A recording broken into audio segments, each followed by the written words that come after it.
ఇంతకుముందే చెప్పినట్టున్నాం కదా పిల్ల కాలువలన్నీ సముద్రంలో చేరాల్సిందే అని. కలుపుతారా? కలపండి, కలపండి. Most welcome.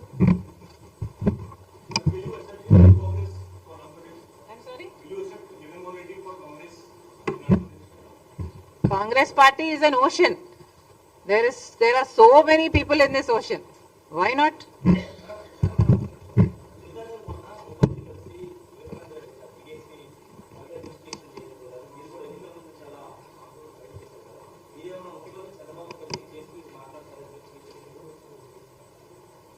అవసరం ఉందని నేను అనుకోవటం లేదు. ఎందుకంటే సునీత ఆల్రెడీ కలిసింది ప్రభుత్వాన్ని. గత ప్రభుత్వంలో న్యాయం జరగలేదు, అప్పుడు ఎన్డీఏ అధికారంలో ఉంది.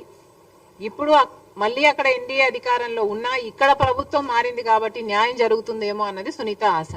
తప్పులేదు కదా కలిస్తే.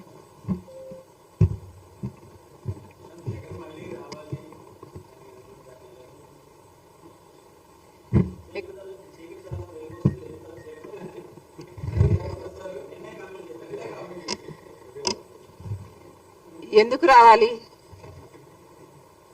మళ్ళీ 10 లక్షల కోట్లు అప్పు చేయడానికి రావాలా? ఎందుకు రావాలి?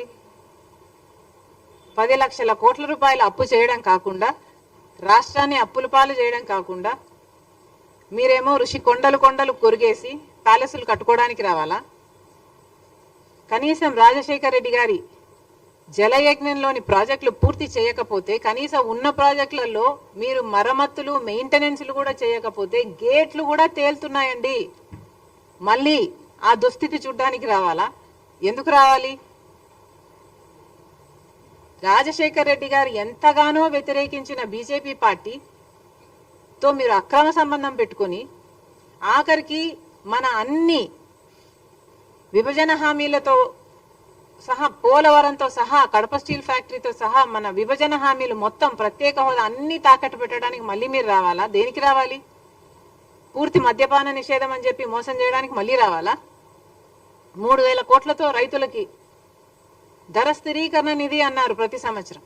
4,000 కోట్లతో పంట నష్టపరిహారానికి పక్కన పెడతాను ప్రతి సంవత్సరం అన్నారు. ఇలా ఎన్ని మాటలు చెప్పి మళ్ళీ మోసం చేయడానికి రావాలి? రాడు. జగన్మోహన్ రెడ్డి గారు ఇక అధికారంలోకి రాడు, వైసీపీకి అధికారంలోకి రాదు. ఎందుకంటే ఒకసారి ప్రజలు అవకాశం ఇచ్చి చూశారు. దేవుడు బంగారు పల్లెంలో అన్ని పెట్టి ఇస్తే అవకాశాన్ని ఎలా దుర్వినియోగం చేశారో ప్రజలు చూశారు. ఈరోజు వైసీపీ పార్టీ క్రెడిబిలిటీ కోల్పోయిన పార్టీ కాబట్టి